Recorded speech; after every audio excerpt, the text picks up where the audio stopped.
የአደራ ቃል በሬሳ ጭል ጭል ጭል ትላለች። ከግድግዳው ላይ በተሰራላት ማስቀመጫ ላይ ተንጠልጥላ የምትነደው ኩራዝ፣ ጋዙ ከውስጧ እያለቀ የመጣ ኩራዝ ደብዝዛ ብርሃኗን እያንጨለጨለች የመኩሪያን የህይወት ጋዝ መጠን መጠቆም ላይ ትገኛለች። ከቦንዳ በተሰራ አልጋ ላይ 1 ወር ሙሉ ቀንና ሌሊት እየተገላበጠ ከህመሙ ጋር ሲፋለም የቆየው ጠንካራ ገበሬ በደረሰበት የሳንባ ምች ምክንያት የመዳን ተስፋው እየመነመነ ቀስ በቀስ ወደ ሞት አደባባይ እያዘገመ በመሄድ ላይ ነው።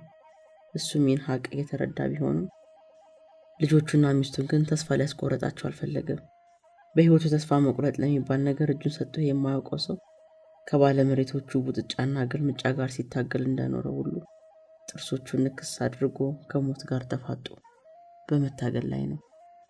1 ወር ሙሉ አይዟችሁ፣ አሁን ተሽሎኛል፣ ከትላንትና ዛሬ ቀለል ብሎኛል፣ አታስቡ እያለ በጥርሶቹ ብልጭታ በፊቱ ፈገግታ ሲሸነግላቸው ቆይቷል። ዛሬ ግን በዕለተ መድኃኔዓለም ነፍሱ ከስጋው ተለይታ ልትሰናበተው ከመጨረሻው ጠርዝ ላይ ቆማለች። ውስጡን ሲያኝከው የከረመ የሞት ወፍጮ አላምጠው ሊውጠው ጥቂት ጊዜ ብቻ የቀረው መሆኑን ያላወቁ ቤተሰቦቹ ደግሞ ዛሬም እንደወትረው ሁሉ ከአሁን ድኖ ይነሳል እያሉ ህመሙን እየታመሙ ስቃዩ የተሰቃዩ በተስፋ መጠባበቅ ላይ ናቸው። የመኩሪያው ውሸታምነት የሚጋለጥበት ያሳያቸው የነበረው ፈገግታ ወደ መሪር እምነት ሊቀየር የተቃረበበት ቁርጠኛ ቀን እየደረሰ ነው። መምጣቱን አላወቀም ነበር። እንደ ልማዱ ጥርሶቹን ብልጭ ያደረገና ፊቱን በፈገግታ አስቦ ሊሸነግላቸው ሞከረ። አልቻለም። የመጨረሻው እርከን ላይ ደርሶ ነበር እና አስታወቀበት። ጊዜው እየመሸ በመሄዱ ጎረቤቶቹ እግዚአብሔር ይማረህ፣ እሱ ቀላሉን ያድርግልህ በማለት መልካም ምኞታቸውን ገልጸው መሰናበት የማይችሉ ቤተሰቦች እንቅልፋቸውን ከራስጌና ከግርጌው ሆነው የጭንቀት ምጥ ያመጣሉ። ከምሽቱ 6 ሰዓት ላይ ፈገግታው ቀስ በቀስ እየሸሸ ሄደና አይኖቹ ወደ ጉድጓዳቸው ውስጥ በጥልቀት ገብተው ተሸሸጉ። የባለቤቷን ሁኔታ ያወቀችው በመጨረሻም የህይወት ጠርዝ ላይ መቆሙን ከሁሉ ቀድማ የተረዳችው አስካለ ነበረች።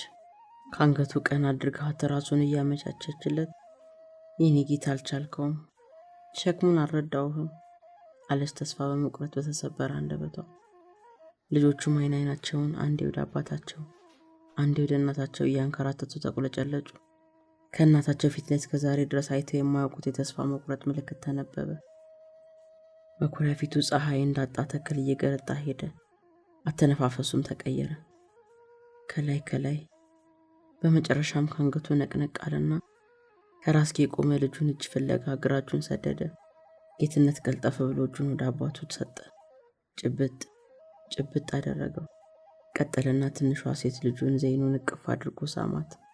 ስንብት፣ የመጨረሻ ስንብት። ሞት አንዳንድ ጊዜ ደግ ነው። አንዳንዱን መጣው ተዘጋጅ፣ ጣጣህን ጨርስ ብሎ ነው የሚያስተናግደው። መኩሪያ እድለኛ የሞት ድግስ ተጋባዥ እንግዳ ሆኖ መጣው ሲለው ታወቀው። አባቱ እጁን ይዞ ጭብጥ ያደረገበት ምክንያት ለጌትነት ገብቶታል። እንደ ዛሬው አንደበቱ ሙሉ ለሙሉ ሳይያዝ ከ3 ቀን በፊት ጌትዬ፣ የኔ ነገር ያበቃለት ይመስለኛል። አንተ ግን ጥሩ ደረጃ ላይ ደርሰህ ለማየት እድሜ ሙሉ ስጓጓ ብኖርም ለዚህ አልታደልኩም። ከእንግዲህ በርትተህ ራስን ችለህ እናትህንና ትንሿን እህትህን በተቻለ አቅም ደግፋቸው በማለት የሰጠውን ያደራ ቃሉን እያደሰ ነው። ወደ ባለቤቱ ቀኝ እጁን ዘረጋና አስካልዬ ብሎ ጠራት። ከዛም የመጨረሻ ትንፋሹን አጠረቃቀመና እንዲህ አላት።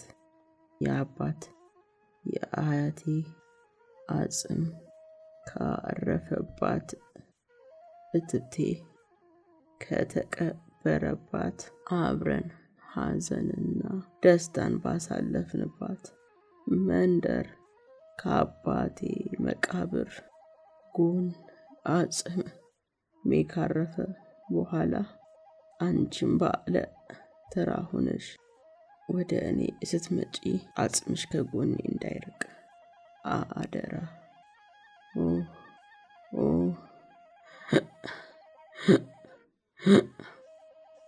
ስቅታ፣ ጸጥ ረጭ። መልአከ ሞት ነፍሱን ተረከባት። የአባቱ ትንፋስ ቀጥ ብላ ስትቆም ጌትነት በቆመበት ቦታ በድንጋጤ በድን ሆኖ ቀረ። በጣም የሚያፈቅሩትን ሰው እንደማይድን ልቡ እያወቀ እውነታውን በቀላሉ መቀበል ያስቸግራል። አባቱ ክፉኛ እንደታመመ ልቡ ቢያቅም ሞቱን ግን በቀላል አምኖ ሊቀበል አልቻለም። አይኖቹን ፍጥጥ አድርጎ በአባቱ አስከሬን ላይ ተከላቸው። ከአሁን ይንቀሳቀሳል የሚል ግምት ነበረው። በድንጋጤ ደርቆ ከቆመበት የባነኑ እናቱና ዘይኑ ባሰሙት ጣምራ የጩኸት ድምፅ ነበር። ወይኔ አባዬ፣ ወይኔ አባብዬ፣ ጓዴ፣ ትዳሬ፣ አባብዬ፣ ምን ነው ከዳኸኝ አባ፣ የኔ ጋሻ፣ የኔ መከታ፣ የኔ አለኝታ። የልጅና የእናት ዋይታ ጎጆዋ ተበጠበጠች። መንደሪቱ በኩለ ሌሊት በጩኸት ታመሰች። አረፈው፣ ተገላገለው፣ ሞተ። አቤት፣ ወይኔ ወንድሜ፣ ወይኔ መኩሪያዬ፣ የክፉ ቀኔ መኩሪያዬ፣ ወይኔ መኩሪያዬ፣ ደጉ ሰው ለካ ሲያታልለን ነበር የከረመው። አሁንስ ጨከነ። ወይ ብልሁ፣ ወይኔ መካሬ ወንድሜ። ከሌሊቱ 6 ተኩል ላይ እስትንፋሱ በተቋረጠ በጥቂት ጊዜ ውስጥ ቤቷ በመንደሩ ነዋሪዎች ተጨናነቀች። መቆሚያ መራመጃ እስከሚጠፋ ድረስ እንደ በረዶ የቀዘቀዘው በድን በነጭ ጨርቅ ተሸፍኖ አይኖቹ ተከድነው በመጋረጃ ተከለለ። ሰው የኑሮ ውጣ ውረድ፣ ፍጭት፣ ክፋት፣ ደግነት፣ ተንኮል፣ ምቀኝነት፣ አይሰው ነገር ትላንትና ትኩስ ደም የሚዘዋወርበት መልክዓ ምድር ነበር። በጥቂት ጊዜ ውስጥ ደግሞ ቀዝቃዛ በድን ይሆናል። ሰው ህይወት፣ ኑሮ፣ ሞት፣ ሬሳ፣ አፈር፣ ሁሉም አፈር ነውና ተመልሶ ወደ አፈር ይቀላቀላል። የሰው ልጅ ጣጣ ከዕለተ ውልደቱ ጀምሮ አብሮት የሚወለድ ዕዳ። ትላንትና አንቱ ይባል የነበረ የተከበረ ሰው ዛሬ አንተ የሚባል አስከሬን ተክቶ ያልፋል። እስከ መጨረሻው እንኳንስ ደሃ ገበሬ መኩሪያ ይቅርና ዓለም የሚሰግድለት የምድር ገዥም ቢሆን የቱንም ያክል የሀብት ተራራ ቢቆለል የተፈቀደለትን የአጭር ጊዜ ኮንትራት ውሉን ሲያጠናቅቅ ስልጣኑንም ሆነ ሀብቱን ከመቃብር ቀና ብሎ ለአንዲት ጀንበር እንኳን የፀሐይ ሙቀት እንዲሞቅ ዋስትና ሊሆናት አይችሉም። ጌትነት ካይኑ ኮለል እያለ የሚፈሰው እንባ የበለጠ አንጀቱን የሚያስለቅሰው እንባ አቃጠለው፣ ቆጠቆጠው። ወደ አንጀት የሚፈስ እንባ መጥፎ ነው፣ ያመረቅዛል። ዘፋኙስ ቢሆን እንባዬ በጉንጬ ላይ ቢፈስ መልካም ነበር፣ ሊጎዳይ ልቤ ውስጥ ገብቶ ከሚቀበር አይደል ያለው። ሟቹ መኩሪያ የመጀመሪያ ልጅ መተኪያ የሌለው አምሳያ ልጁ አቅሙ በላይ ሲንከባከቡ ኖሯል። እሱ እየተራበ ጌትነት እንዲጠግብ፣ እሱ እየበረደው ጌትነት እንዲሞቀው፣ ከሰው እንዳያንስበት፣ የደሃ ልጅነቱ እንዳይሰማው፣ ጓደኞቹን አምሳያ ልጁን ከአቅሙ በላይ ሲንከባከቡ ኖሯል። የደሃ ልጅነቱ እንዳይሰማው፣ ጓደኞቹን እንዲያስቀና እንጂ ከጓደኞቹ እንዳይቀና እያለ በድህነት አቅሙ አቀማጥሎ ነበር ያሳደገው። ባልና ሚስት ልጅ ለመውለድ የነበራቸው ጽኑ ምኞት ለማሳካት በየቦታው ሲሳሉ ከቆዩ በኋላ ከተጋቡ በ5ኛ ዓመታቸው ጌትነት ወደዚች ምድር መጣና ትዳራቸውን የበለጠ ጣፋጭ አደረገው። የመጨረሻዋና ሁለተኛ ልጃቸው ዘይኑ ስትደገም ደግሞ ደስታቸው ጥፍ ድርብ ወደር የሌለው ሆነ። በተለይ ጌትነት እህት በማግኘቱ የተሰማው ስሜት በቃላት ሊገለጽ የማይችል ነበር። ዛሬ ግን ይችን ፍቅርና ደስታ የተሞላባት ሞቃት ጎጆ ምሰሶዋን ነቅንቆ በማፍረስ በጽልመት ሊውጣት የቤተሰቡን ልብ በሐዘን ብርድ ሊሰብር ጨካኙ ሞት ቀዝቃዛ ክዳኑን በጭካኔ ያሳርፉባታል። የቤቱ ምስቅልቅልና ትርምስ ቀስ በቀስ እየረገበ እየሰከነ ሄደ። ግማሹ ካስለቃሽነት ጎራ እየወጣ ለቅሶ እንዲያቆሙ ገላጋይ መሆን ጀምሯል። ነውር ነው፣ አሁን የመላቀሻ ሰዓት አይደለም ተብለው ዘይኑና እናቱ አፋቸውን ተለጎሙ። ምን ነበረበት ጩኸት ባይከለከሉ? ምን ነበረበት እሪ እያሉ ቢያነቡ ቢወጣላቸው? አልቻሉም። እነሱም እንደ ጎረቤት ሁሉ ለቅሶ እንዲያቆሙ ተጽዕኖ ተደረገባቸው። አባቴ ጓዴ ጓዴ እያሉ የለቀስተኛውን አንጀት የሚበላ የለቅሶ ዜማ እንዳያሰሙ ዋይታቸውን የሚያስተጋቡበት ሰዓት አልደረሰም ተብለው በመታፈናቸው ቆሽታቸው ርድብን እያለ አንጀታቸው እየተቃጠለ እየተንገበገበ እንባቸውን ወደ ልባቸው ለማፍሰስ ተገደዱ። መራቃቸውን ዋጥ ያደረጉ አዛውንቶች እነሱ ብቻ ሳይሆኑ እዚህም እዛም የሚነፋረቁትን እየተቆጡ ቀስ በቀስ ለቅሶ ሙሉ ለሙሉ ተቆጣጠሩት። ጌትነት እንግዲህ ከባድ ኃላፊነት የወደቀው በአንተ ትከሻ ላይ ነው። ልጄ እናትህ እንዳትጎዳ ማሰብ አለብን። እሱ አንድ ጊዜ ተራ ሆኖ ተጠርቶ ሄዷል። ፈጣሪ መንገዱን ያብጅለት፣ ነፍሱን ይማረው እንጂ ምን ይደረጋል። አንተ ግን ራስን አጠንክረህ የለቅሶ ሰዓት እስከሚደርስ ድረስ እንዲበረቱ ማድረግ ይኖርብሃል። ከሄደበት ላይ መለስ በሐዘን ራሳቸው እንዳይጎዱ ተቆጣቸው አሉ አንድ ጎረቤት። ጌትነት ሰው የተናገሩትን በከፊል ልቡ አዳምጧል። እሱ በርትቶ ሌሎች የሚያበረታበት የሚገጽበት አቅም ግን አልነበረውም። የሞራሉን ሆነ የመንፈስ ጥንካሬውን የአባቱ ትኩስ አስከሬን በተጋደመበት ቤት ውስጥ ሆኖ ኬት ሊያመጣ ይችላል? ጉልበቱ መንቀሳቀስ፣ ምላሱ መላወስ አልቻለም። ያንን ምንጊዜም ከዓይኑ እንዲያጣ የማይፈልገውን ተወዳጅ አባቱን ከሞት ሸሽጎ ማስቀረት አቅቶት የሚያደርገው ጠፍቶት ፍስዝ ብሏል። ከዚህም ከዚያም ሲጥ ሲጥ የሚል የታፈነ ድምፅ ሌሊቱ እየተጋመሰ መጣ። ያቺ የምትጠበቀው ሰዓት፣ ያቺ ሁሉም በልቡ እያለቀሰ ቆይቶ የታፈነ አፉ የሚፈታባት ሰዓት ደረሰች። መርዶ ነጋሪው መልእክተኛው በሌሊት ተልኮ በየአካባቢው የመኩሪያ ሞት እንዲያሰማ በየአካባቢው የመኩሪያ ሞት እንዲሰማ እየተደረገ ነው። የለቅሶ ፕሮግራሙ መጀመሩን የሚያበስረው ድምፅ ከወዲያ ጥግ እየተስራቀረቀ መጣ። ወንድሜን ደጉ መኩሪያዬ፣ የክፉ ቀኔ ጋሼ አባቴ አለኝታዬ መከታዬ። ሁሉ እንደ ቅርበቱ የመኩሪያን ስም እየጠራ ተንጫጫ። የጩኸቱ ድምፅ ተመመ። የታፈነ ሁሉ ፈነዳ። የሾለከችውን የመኩሪያን ሕይወት የሚመልስ አይበገሬው የሞትን ጡንቻ የሚገፉ ግን አልነበረም። ጠብርግፍ ዋይ ተባለ። መኩሪያ ባደራው መሰረት ከአባቱ መቃብር ጎን ተቀበረ። ጌትነትም እንደ ልቡ ተንፍሶ እሱም እንደ እናትና እንደ እህቱ እየጮኸ እየተንከባለለ አነባ። በተለይ አስከሬኑ አፈር ሲመለስበት ያን ምን ጊዜም ከዓይኑ ተለይቶት የማያውቅ አባቱ አፈር ሲጫንበት ሲመለከት ከዚህ በኋላ ዳግም ላያገኘው፣ ዳግም ጌትዬ ላይለው፣ ለአንዴና ለመጨረሻ ጊዜ እየተለየው መሆኑን ሐቁን ሲረዳ አንጀቴው እስኪርገፈገፍ ዓይኖቹ እስኪያብጡ ድረስ እየዬ ብሎ አልቅሶ ሸኘው። አባዬ አደራህን ጠብቃለሁ፣ ተወቃሽ አልሆንም። በእኔ ተማምነህ በእኔ ጥላሃቸው የሄድከው የእናትና የእህቴን አጋር ሆናለሁ። ደህና ሁንልኝ፣ ደህና ሁን፣ ደህና ሰንብት፣ አፈሩን ያቅልልህ። በጥቂት ደቂቃዎች ውስጥ የድንጋይ ቁልል በአባቱ መቃብር ላይ ተቆለለ።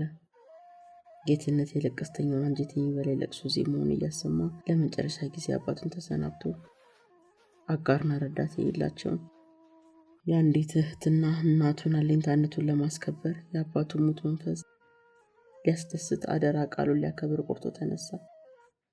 ጌትነት ዕድሜው 24 ዓመት ሆኗል። መልኩ ቁጭ አባቱን ነው። የቁመቱ ርዝመት፣ የመልከ መልካምነቱ ነገር የአባቱን ፎቶ ማለት ነው። ሟች አባቱ ጌትነት ብሎ ስም ያወጣለት ያለ ምክንያት አልነበረም። ደሃ በህልሙ ቂቤ ባይጠጣ ኖሮ ንጣት ይገለው ነበር እንዲሉ የጌቶቹ የባለ መሬቶቹ ምቾት ጠባቂ ጭሰኛ መሆኑን እነሱ ጮማ ሲቆርጡ፣ ማር ሲጠጡ፣ ቂቤ ሲውጡ እሱ የበይ ተመልካች መሆኑን ልቡ እያወቀ የሚበላው ሽሮ የሚጠጣው ደፍረስ ውሃ በልጁ ተስፋ ውስጥ እንደ ማርና እንደ ጮማ እየጣፈጠው ለመኖር አንድ ቀን ጌታ የመሆን ህልሙን በልጁ እንደሚያሳካ የነበረው ጽኑ ፍላጎት ለመግለጽ ነበር። እሱም ያንን የአባቱ ምኞት እውን ለማድረግ ትምህርቱን ቶሎ ጨርሶ ስራ ይዞ አባቱን ለመጦርና ከዚህ አድካሚ ስራ እፎይ ሊያሰኘው እየተመኘ ሰው ባሰበው እግዚአብሔር የወሰነው በለጠና የልጁን መጨረሻ አይቶ ጌታ የመሆን ምኞቱን ሳይቀምስ አስቀድሞ አፈር ቀመሰ።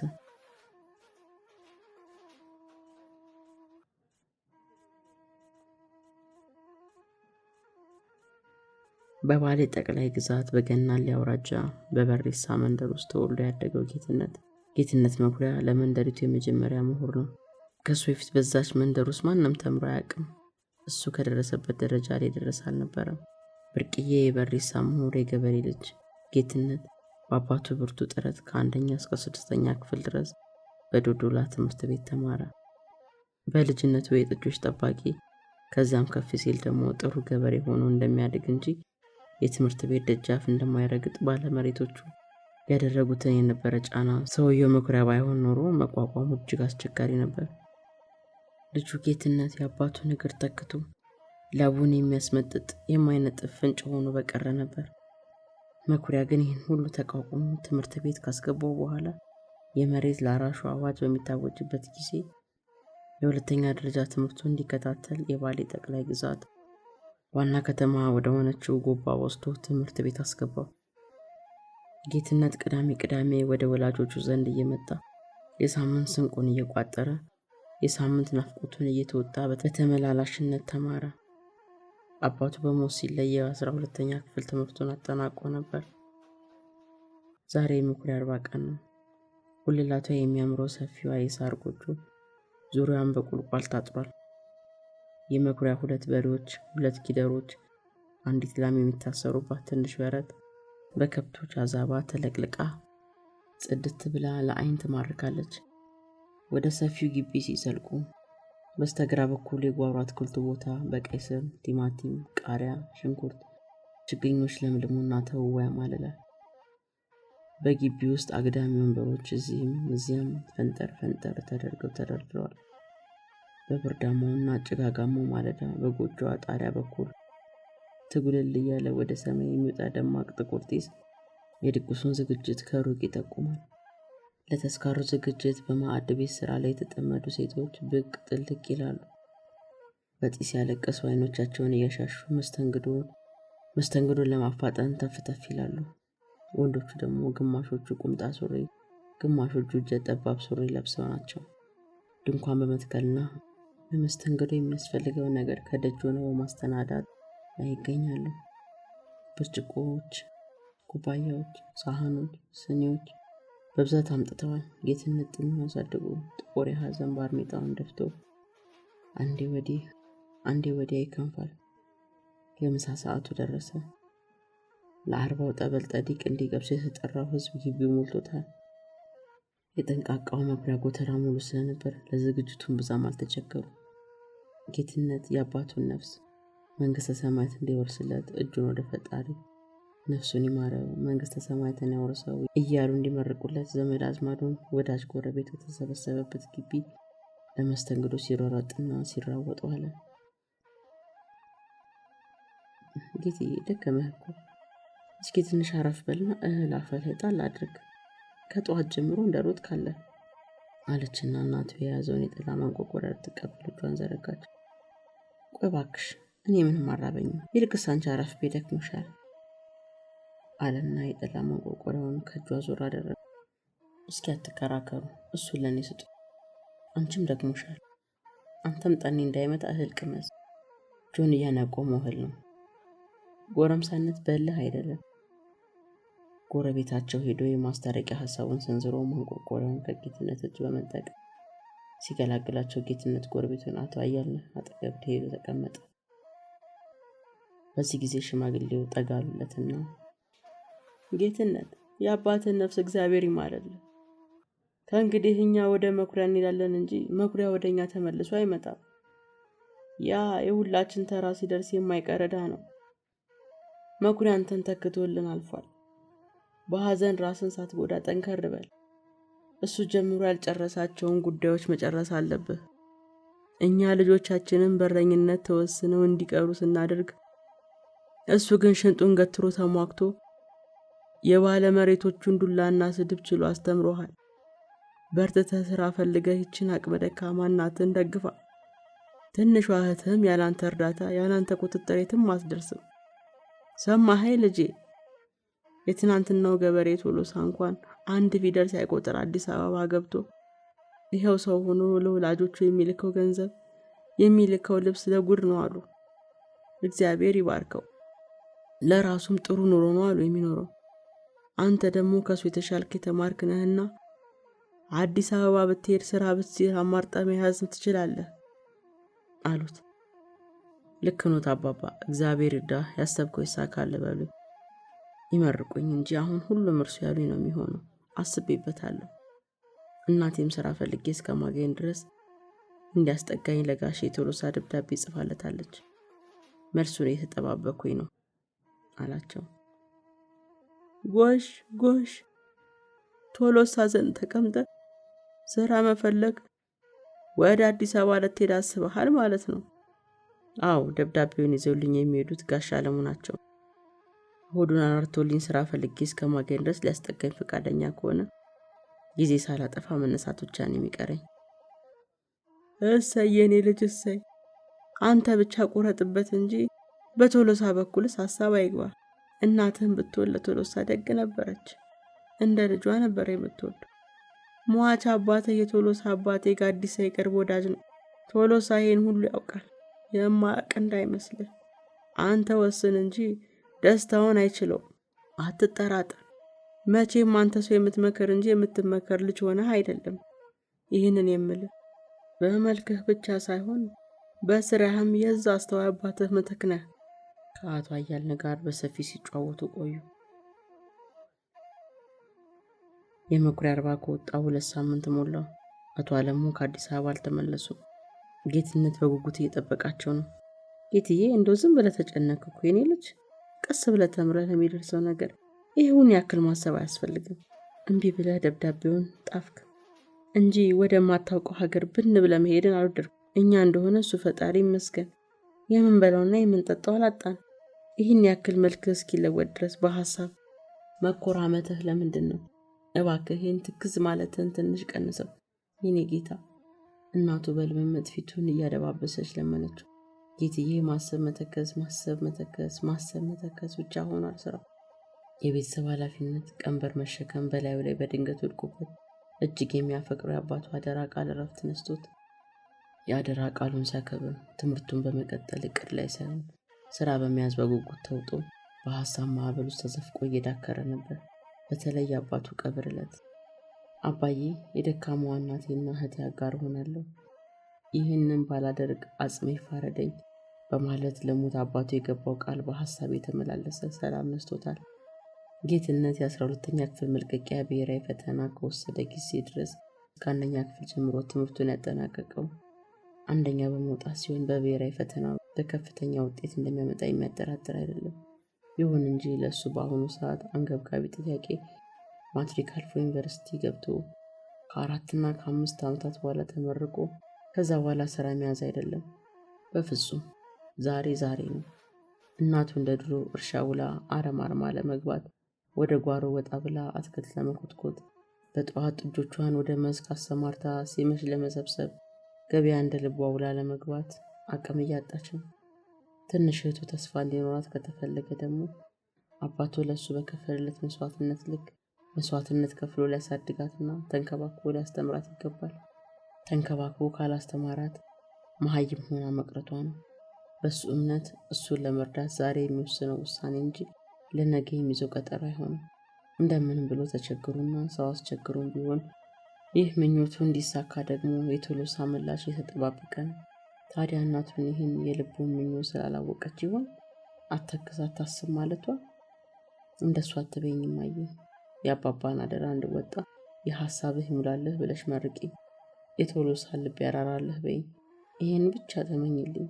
ቶሎሳ ሊቀበለኝ ፈቃደኛ ባይሆን እንኳን ሌላ አማራጭ እፈልጋለሁ እንጂ አንቺ እንደምትይው አይሆንም። ትምህርቴን ከቤተሰቤ ማስቀደም አልችልም። ለትምህርቴ ቅድሚያ የሚሰጥበት ጊዜ አልፏል። እሱ ከአባቴ ጋር አብሮ ሞቷል። አብሮ ያበቃለት ጉዳይ ነው። ለእኔ በአሁኑ ሰዓት አንገብጋቢ ጉዳይ ትምህርት ሳይሆን ስራ ይዤ ቤተሰቤን ከችግር ማላቀቅ ነው። ስራ ካልያዝኩኝ ሁላችንም ከማንወጣው የከፋ ችግር ላይ ነው የምንወድቀው። ያንን ችግር መጋፈጥ አቅቶን ለሚደርስ ጥፋት ጸጸት ውስጥ ከመግባቴ በፊት አሁን ለኔ አንገብጋቢ ጉዳይ ስራ ነው። ይህን ሲናገራት ዘይኑ በአንዱ እረኛ ተጠልፋ ስትወሰድ፣ እናቱ ደግሞ ለቀለብ እንኳን የሚሆን አቅም አጥታ ስትቸገር በሐሳቡ እየታየው የተጨነቀ ነበር። ገበሬው አባቱ አንድና ብቸኛ የቤቱ ምሰሶ ነበር። እሱ ተማሪ ነው። ትንሽ እህቱ ዘይኑ ከመማር ሌላ የቤተሰብ ኃላፊነት ልትረከብ የምትችል አይደለችም። እናቱ አቅመ ደካማ ናት። መፍትሄው ያለው በእጁ ላይ ነው። እቺ ወጥቶ መግባቱን ለማታምነው ከዓይኑ ሊለያት ለማትፈልገው እናቱ ጧሪና አለሁልሽ ባይነቱን በማስከበር የልጅነት ግዴታውን ሊወጣ እህቱን በርትቶ ሊያስተምር ልቡ ወደ ስራ ፍለጋ ሽምጥ ጋልቧል። አሁን ያንን ስራ ፍለጋ ሽምጥ መጋለብ የጀመረው ልቡን ማቆም ያልጓም ስራ መያዝ ብቻ ስለሆነ የእናቱን ሐሳብ ሳይቀበላት ቀረና አቶ አለሙን በናፍቆት መጠባበቅ ተያያዘ። አባባ አባባ አባባ ዘይኑ ሄዳ ከተቀመጠችባቸው ወንድሟ በናፍቆት ሲጠባበቃቸው መቆየቱ ውስጡን ሲጨንቃት እንደነበረ የከረመው የጌትነት እናት ወደ ደጅ ሮጠችና በቅፏ ተቀበለቻቸው። ቸሮሪ አምጥተውላት ይሆን? አቶ አለሙ እናትና ልጅ እንደዚያ በናፍቆት ተቃጥሎ ይጠብቁኛል ብሎ አልገመቱም ነበር። ጌትነት ከቤት አልነበረም። የጠበቁት ነገር ከጠበቁት በላይ ሆኖ ሲሳካ እንዴት ደስ ይላል። ከቤት ገብተው አረፍ እንኳን ሳይሉ የምስራቹን አበሰሩት። የአስካለን ጉጉት አውቀውባታል። መቼም ቶሎሳ የመኩሪያ ሞት ሲሰማ ያደረበትን የሐዘን ስሜት እንደዚህ ነበር ብዬ በቃላት ልገልጸው የምችለው አይደለም። እንባው ዱብ ዱብ ኮለልን ያለው በጣም ነው ያዘነው። የጣፍሽለትን ደብዳቤ ሲያነበው ደግሞ የተደሰተው መደሰት ልነግርሽ አልችልም። የመኩሪያ ልጅ ለኔ ወንድሜ ማለት እኮ ነው። እንኳንስ ስራ እስከሚይዝ ለ2 እና ለ3 ወር ቀርቶ እድሜ ልኩን አብሮኝ ቢኖር ደስታውን አልችለውም። የመኩሪያን ውለታ በዚህ መክፈል ከቻልኩ ትልቅ የመንፈስ እርካታ ነው የሚሰጠኝ። ጊዜ ሳያጠፋ በአስቸኳይ ይምጣ ብሏል ሲሉ የምስራቹን አበሰሩ።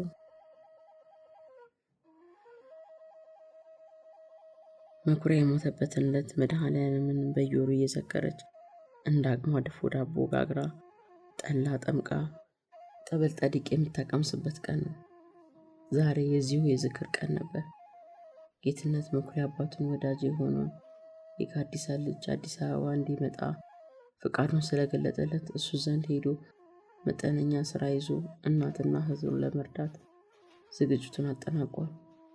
ጉዞውን በዛሬው ዕለት ለማድረግ የፈለገው ደግሞ ወዳጅ ዘመዱ ተሰብስቦ ጠበል ጠዲቅ የሚቀምሱበት ዕለት እሱ የአባቱ አምላክ እንዲረዳው ዘመድ አዝማድ፣ ወዳጅ፣ ጎረቤት የልቡ እንዲሳካለት መርቆ እንዲሸኘው በማሰብ ነው።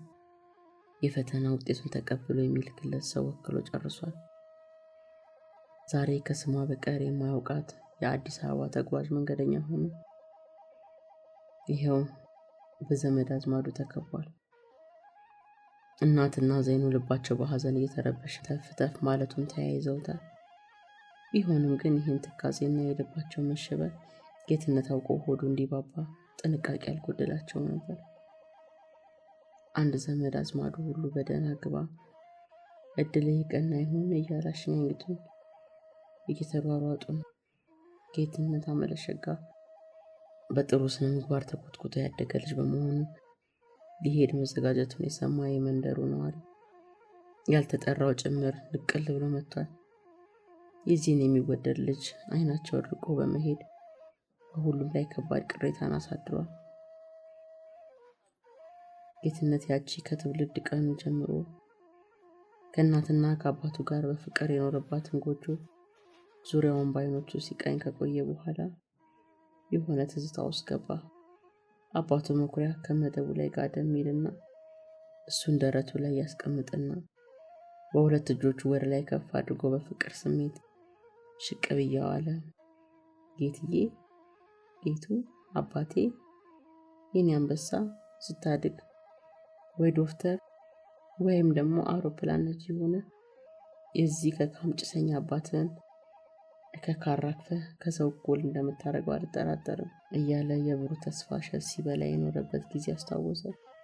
እናቱ እጆቿ በድህነት ገመድ ተቀፍድደው በመያዛቸው ምክንያት የተመኘችው ልታደርግለት ባትችልም አቅሟ የፈቀደውን ያክል የምትቋጥርለት ስንቅ፣ በበዓላት ጊዜ ደግሞ አዲስ ጥብቆ እንደተገዛለት የሰፈር ልጆች ሳያንስ አብሯቸው እንዲቦርቅ፣ እንዲያውም አንዳንድ ጊዜ ሲናፍቃቸው በኋላ ላይ እያደገ ሲመጣ ደግሞ በተለየ ዘይኑ ከተወለደች በኋላ በቤታቸው ውስጥ የሰፈነው ደስታ፣ እነዚህን ሁሉ ያሳለፈውን በዚች ጎጆ ውስጥ ነበር። በመጨረሻም አባቱ በሳምባ በሽታ ተለክፈው ጎኔን ወጋኝ በማለት እንደ ቀልድ አልጋ ከያዙ አንድ ወር ጊዜ ውስጥ ሕይወቱ ያለፈው በዚሁ ጎጆ ውስጥ ነበርና ይችን ደስታና ሐዘን ያሳለፈባትን ጎጆ፣ የሚወዳቸውን እናትና እህቱን፣ የሚወደውን ሕዝብን፣ የሚወደውን መንደር ትቶ ወደማያውቀው ክፍለ ሀገር ሲሰደድ መዘጋጀቱን ሲያስበው ሆዱ ባባ። የሆነ ለየት ያለ ስሜት ተሰማው። የመረበሽ ባርባሬ ማለት ስሜት። ከዚያን እናቱን ትክ ብሎ ተመለከታት። ዘይኑ ተፍ ተፍ ስትል በስስት አስተዋላት። የእንባ ጭጋግ ዓይኖቹን ጋርዷቸው ሳያስበው እንባው ዱብ ዱብ ኮለል ብሎ ወረደ። ያ ሁሉ ብርታት፣ ያ ሁሉ ሲሰጣቸው የነበረው የአይዟችሁ ሞራሉ እንዳልነበር ሆነና እንባውን መቆጣጠር ተሳነው። ከዚያም በአድራጎቱ ተደናግጠው ሳያዩበት እንባውን ከፊቱ ለማበስ ተርበተበተ። ደግነቱ ማልቀሱ ያየ አልነበረም። ጌትነት ለመሸኘት እዚያ የተሰበሰበው ሁሉ ሊመርቀው ተዘጋጅቷል። የእናት አባት አምላክ ይከተለ፣ የሐሳብህ ይሙላልህ እያሉ እያቀፉ እየሳሙ ሊሰናበቱት ሁሉም ተዘጋጅተዋል። የመነሻው ሰዓት ተቃረበ። ያቺን አሮጌ ሻንጣውን ብድግ አደረገና ተነሳ። ሲመልከው ሃያኒ አባኬቲ ሲሃቀርቃሩ ለድኒ ኬኒ ሃገዩ አቺ ሴንቴ ሁንደ ኬኛ እንደ ሂራኒ ፈኒ ዋን ሀደ ኬፍቲ ዋን አቦጎልቲኬ ኢትያዲ። ልጄ የአባትህ አምላክ ይርዳህ፣ የልብህ ይሙላልህ። እዚያ ገብተህ እንዳትረሳ፣ የእናትህን ነገር አስብበት። በአማርኛውም በኦሮምኛውም መረቁት። እግረ መንገዳቸውን እዛ አዲስ አበባ ደርሶ እነሱንም መንደሪቱንም እንዳይረሳ አደራቸውን አጠበቁ። እሱ ግን ሁሉም ቢረሳ፣ ሁሉም ቢዘነጋ፣ የዛችን ጉያዋ ውስጥ እየገባ ጡቷን እንደ ጥጃ እየጠባ ያደገው የኩሌት ትዝታ ከፊቱ ሊጠፋ የሚችል አልነበረም። በረቷ፣ የእብቷ ሽታ፣ ጣፋጭ ጠረኗ ልዩ ትዝታን አሳድሮበታል። ልክ ሻንጣውን ተሸክሞ ሊወጣ ሲል አንድ ነገር ተበላሸ። እናቱና ዘይኑ አልቻሉም፣ ተሸነፉ፣ ተረቱ። ሆዱ እንዳይባባ ደስተኛ መስለው ለመታየት ብርቱ ጥረት አድርገው ነበር፣ አቃታቸው። መነሳቱን ሲያረጋግጡ አንገቱ ላይ ተጠምጥመው እየያሉ አንዳንድ የቅርብ ጎረቤቶችም ተባበሯቸው። በሉ በቃችሁ፣ የምን ለቅሶ ነው? እሱ ፈጣሪ ልቡን አሳክቶለት ለሁላችን አለኝታ እንዲሆን ያብቃው። መመረቅና በደስታ መሸኘት ነው እንጂ በዚህ ሰዓት ማልቀስ ምን አመጣው? አዲስ አበባ ከኢትዮጵያ ውጪ ነው እንዴ? በሉ በቃችሁ። አቶ አያልነህ እኛ የቀሉ ዓይኖቻቸውን እየጠራረጉ ማልቀስ የጀመሩትን በሙሉ ተቆጡ። ብዙዎቹ ሽማግሌ በንግግሩ ደንግጠው ለቅሷቸውን አቋረጡ።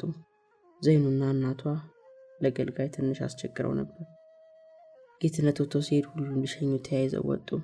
ነገ አንገሊ በደህና ሂድ በደህና ግባ፣ አድባሬ በሬሳ ሲሃገርን የበሬሳ አድባር ትከተለ። የተሰራለትን አገልግል በአንድ እጁ አሮጌ ሻንጣውን ደግሞ በሌላኛው እጁ አንጠልጥሎ ሲወጣ እስከ መኪና ተራ አብረው ተጉዘው በድጋሚ መርቀው ሸኝተው ተመለሱ። አውቶቡሱ በዶዶላ በኮረኮንች መንገድ ላይ የነጠረ የተለያዩ የዱር አራዊቶች ኒያላ፣ አጋዘን፣ ድኩላ፣ የሜዳ ፍየል፣ ሚዳቋ፣ አነር፣ ከርከሮና ሌሎች የዱር አራዊቶችን በብዛት ወደሚገኙበት የዋሌ ተራሮች ደኖችን ጋር ሸንተረሩን አሻግሮ እየቃኘ ብዙ የሚያወራላት አዲስ አበባን እየናፈቀ የአዲስ አበባ ተጓዥ ወደ ኢትዮጵያ ዋና ከተማ ወደ አዲስ አበባ መንቀሳቀሱን ቀጠለ።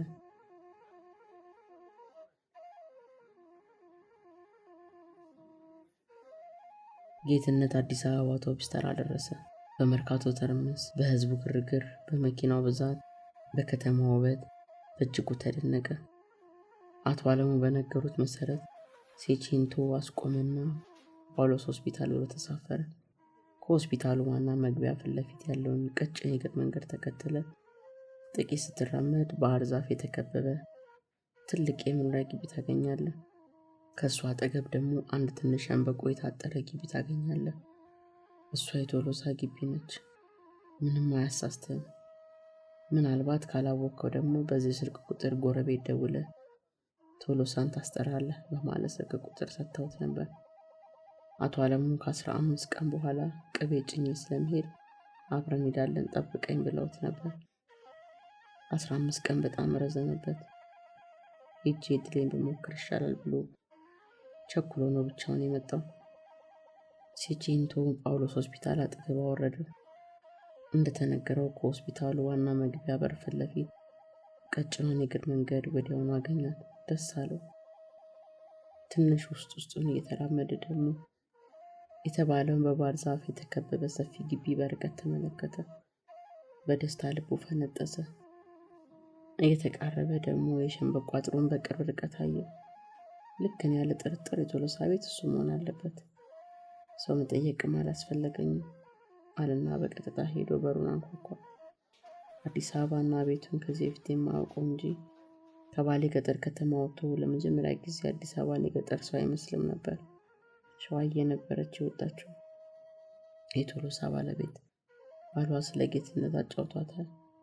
በሩን ከፍታ አንገቷን ብቅ እንዳደረገች ባየችው ነገር ልቧ ስንጥቅ አለባት። በቅጽበት ወዳለው የ10 ዓመታት ትዝታዋ ሰተት ብላ ገባች።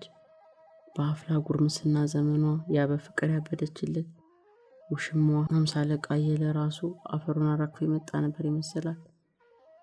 ዛሬ መሆኑን አላወቀችም እንጂ ሰሞኑን የቶሎሳ ዘመድ ከባሌ እንዳይመጣ ግን ታውቅ ነበር።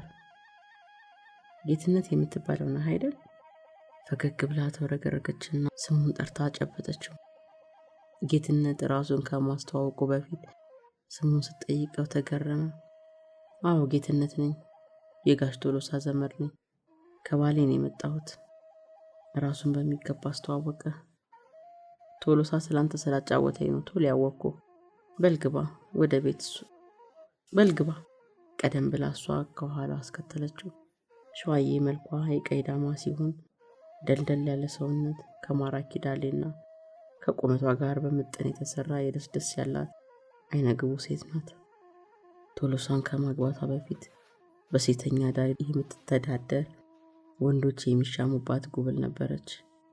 ባሏ ቶሎሳ ከባሌ ኮብልሎ አዲስ አበባ ከገባ በኋላ የመጨረሻ እንጀራው የሆነው የልብስ ስፌት ስራ መጀመር ማለፊያ የዕለት ገቢ እያገኘ ሲመጣ ከሸዋዬ ጋር የጀመሩትን ትውውቅ በትዳር ትስስር አጠናክረውት በሚያገኘው ገቢ ፍቅርና ደስታን መኖር ጀመሩ። መኖር ከጀመሩ 2 ዓመት ሆኗቸዋል። ቶሎሳ ጌትነት የሚመጣበትን ቀን በእርግጠኝነት ባያውቅም ሰሞኑን ሊመጣ እንደሚችል ግን ግምት ነበረው። ለምሳ ቤቱ ሲገባ ጌትነትን ጉብ ብሎ ሲያገኘው አላመነም። በደስታ ሄዶ ጉንጩን እያገላበጠ ሳመው። ከዚያ የዘመድ አዝማዱን፣ የጋራ ሸንተረሩን፣ የአራዊት የእንስሳቱን ታሪክ ሳይቀር በሰፊው አንስተው ሲጨዋወቱ ቆዩ። ቶሎሳ የኦሮምኛ ቋንቋ ተናጋሪ ቢሆንም ለጌትነት ሲል ተራራ የመውጣትን ያክል የሚከብደው የአማርኛ ቋንቋ ሊያወራው ተገዶ ነበር። ከዚያም ስለሟቹ መኩሪያ አንስተው ትንሽ ከተካከዙ በኋላ ለመሆኑ ሽማግሌት እንዴት ሆኑ በማለት ስለ አባቱ ጋዲሳ ጠየቀ። እንዴ አባባ ጋዲሳ በጣም ደህና ናቸው። ከሳቸው አንተ ሳታረጅ ትቀራለህ ጋሽ ቶሎሳ ሲል ቀለደ ጌትነት። እውነቴን ነው ጌትነት፣ እነሱ እኮ ትኩስ ወተት ይቀማሚሳሉ። ወተት ሀጢንቲን ይጠናክራል። እኛማ ምን አለ አንበሳ ሀተቲ ቢሎ ጠራ። አረቄ በቢርድ ጢቢጢ በጠበጠች ኒቦች ፏፏቴ ሲም እንጂ ጥቢቅ የለም። ሂቦቹ ፏፏቴ ሹቲ ነው። ዝንቦቹ ፏፏቴ ማለት ይሻላል። ማር የለ ዲኖ ሲኳር በጠበጨች ውሃ ብቻ። አንበሳ ሆተቲ ቢሎ ሞጋኒሶ አረቄ አንጀት ሲጣለች እንጂ ግልገልም የለ። እሷን በየቀኑ ቀማምሶ አረጀ። ጌትነት በቶሎሳ አነጋገር ይስቃል። አረጊቷስ እንዴት ነች ባኪ? አሁን ደግሞ ስለ እናቱ ነው ቶሎሳ የሚጠይቀው። እንዴ ማማቴ ነሽ? ያቺ ቁርጥማት በሽታቸውን አልፎ አልፎ የተነሳች ታስቸግራቸዋለች እንጂ በጣም ደህና ናቸው። መቼም በየበዓላቱ የምትልክላቸው አዲስ ልብስ እየለበሱ በየጎረቤቱ እየዞሩ ይመርቁሃል። በደስታ ሲፈነጥሱን የሚከርሙት እድሜውን ያርዝምልኝ ልጄ ደርሶ ጦረኝ እያሉ።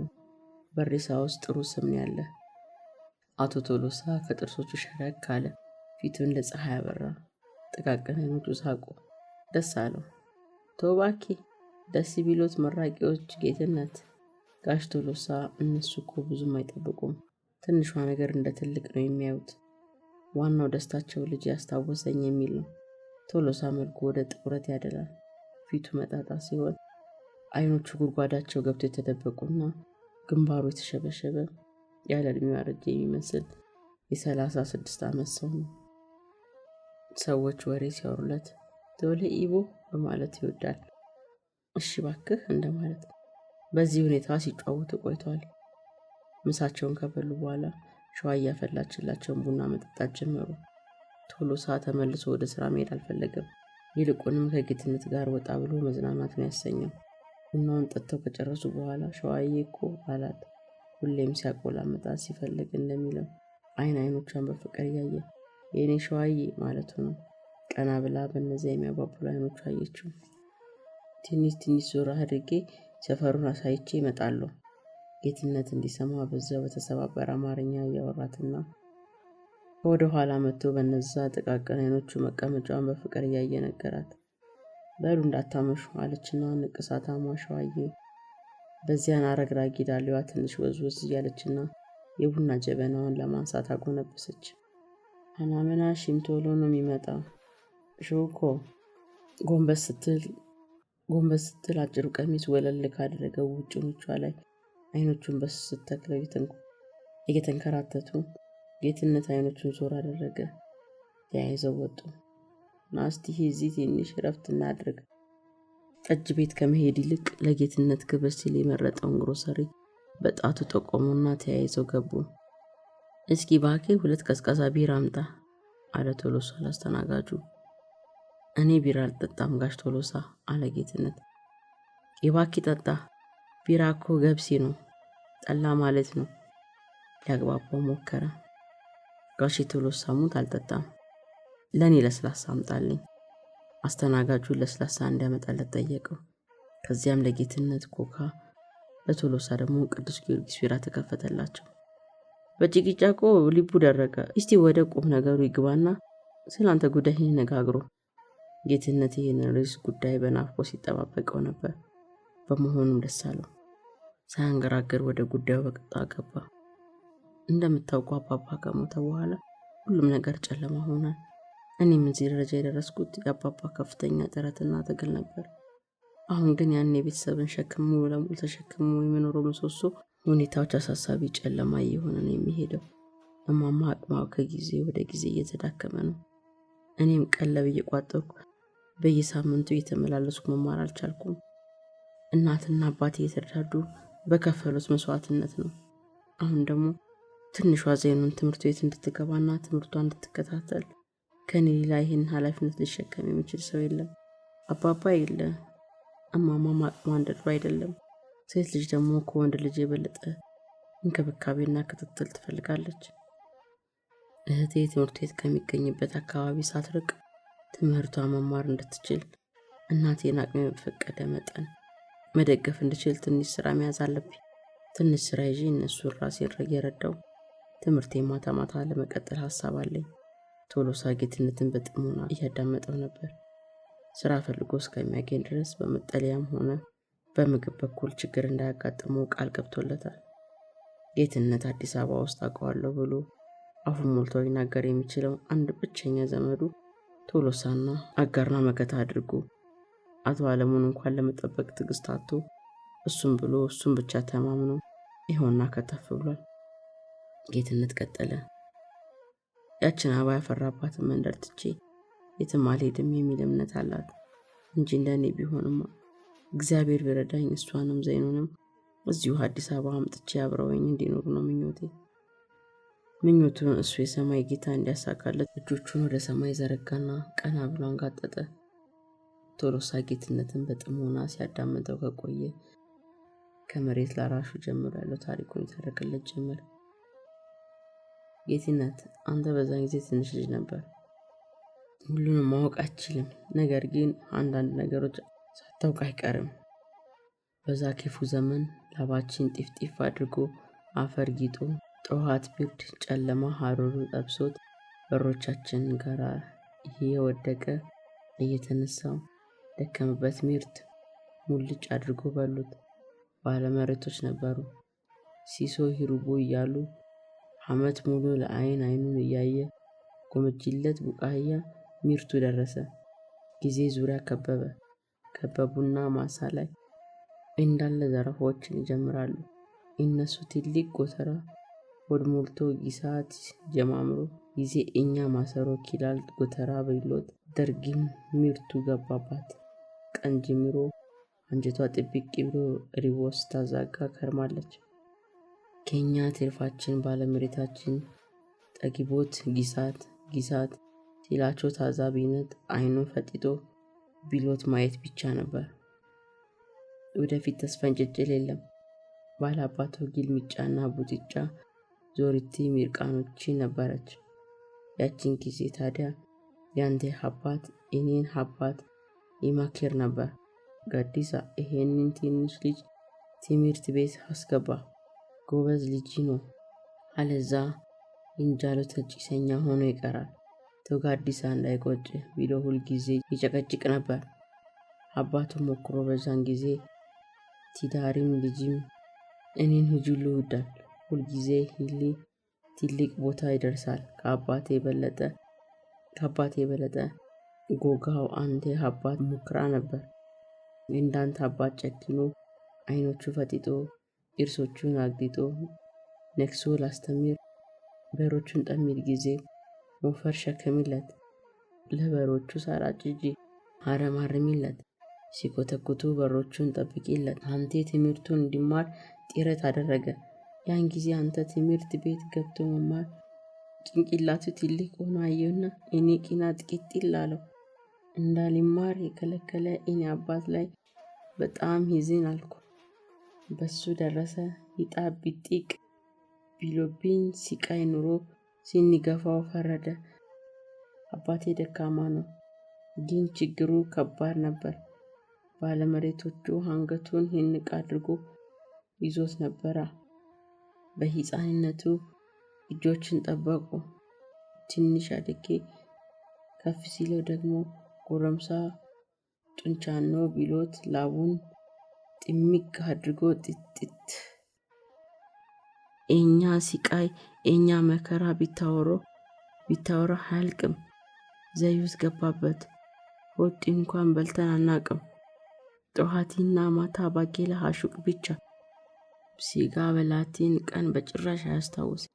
ታዲያ እንደዛ ሁኔታ ብስጭት ደርጎት ጥፊት ሊል ወሰኑ። እንደ እውነቱ ከሆነ የቶሎሳ አማርኛ አንድ መደበኛ አስተርጓሚ የሚያስፈልገው ነበር። ሰውየው ጌትነት ባይሆን ኖሮ የማያበራይለት ለማለት የሚቦሮ ልብለት ብስጭት አድርጎ ለማለት ደግሞ ብስጭት ደርጎት እያለ ኦሮምኛ እየቀላቀለ አማርኛውን በኦሮምኛ ሲያወራለት ለመርዳት በጣም ይቸገር ነበር። ጌትነት ግን ኦሮምኛው መናገር ባይችልም ትንሽ ስለሚሰማ አነጋገሩ የተዝናና ለማለት የፈለገውን እየገባው በጥሞና ነበር ያዳመጠው። ይልም ብዬ ጠፍቼ ከዛ ሲቃይ ኑሮ ግልግል ማለት ፈለኩ። ለራሴ ባላባት ይኔ የራሴን ብቻ ሆኖ ሊኖር ሸካሚ መረጥኩ። ከጭሰኛ ተሸካሚነት 100 እጅ ይሻላል። ደስ ካለው ሸኪማር ደስ ካለው እምቢ ይላል።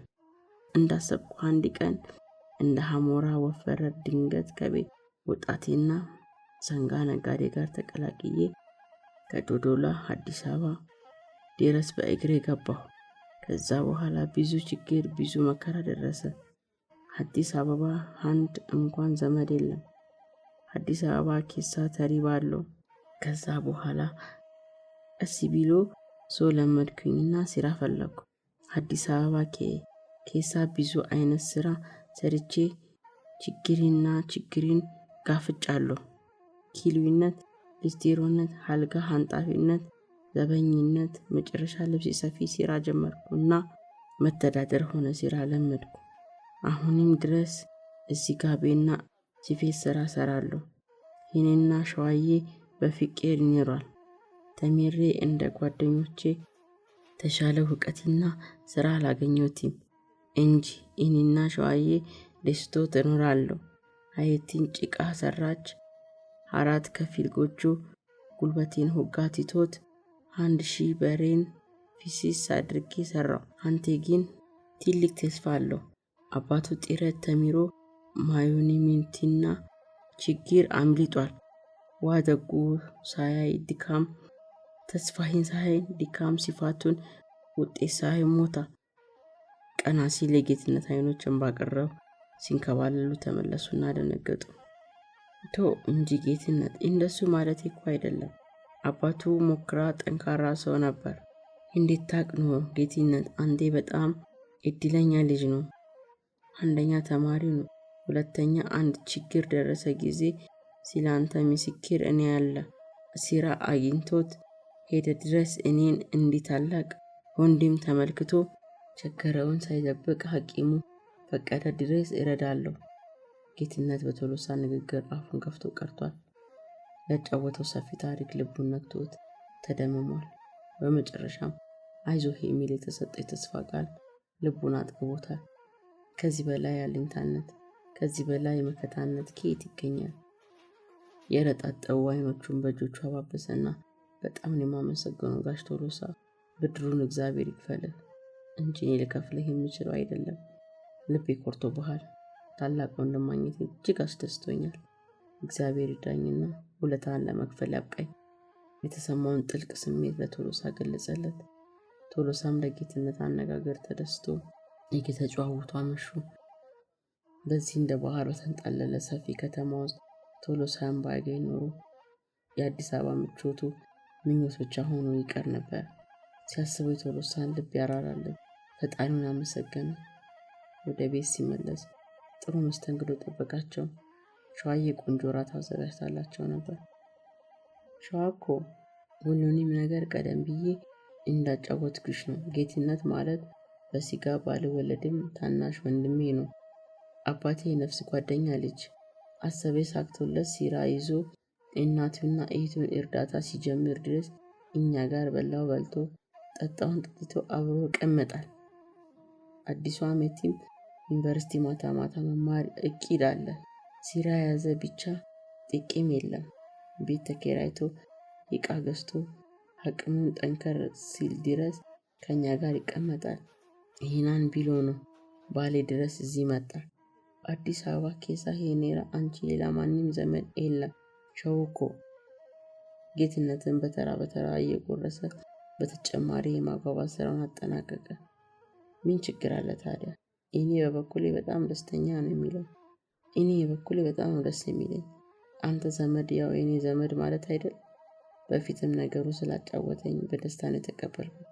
እግዚአብሔር ይርዳውና ያሰቡን ያሳካለት እንጂ በእኔ በኩል ምንም ቅር የሚለኝ ነገር የለም አለ ሸዋዬ ፊት ለፊቱ የተቀመጠውን ዘንጋታ ወጣት ውስጥ አሻግራ የ50 አለቃ አየለን ትዝታ እያጣጣመች። ጌትነት ቁመተ ለቅላቃ የሚባል ወጣት ሲሆን ግንባሩ ብዙ ማዘጉር የተሸፈነ አፍንጫው ረዘም ብሎ ከወደ ጫፉ ትንሽ ሾል የሚል ወንዳ ወንድነቱ አይን የሚስብ ልጅ ነው። ሸዋዬ እንደዚያ ሙሉ ፈቃደኛ ሆና ደስታዋን ስትገልጽ ሲሰማ የጌትነት ልብ በደስታ ሞቀች።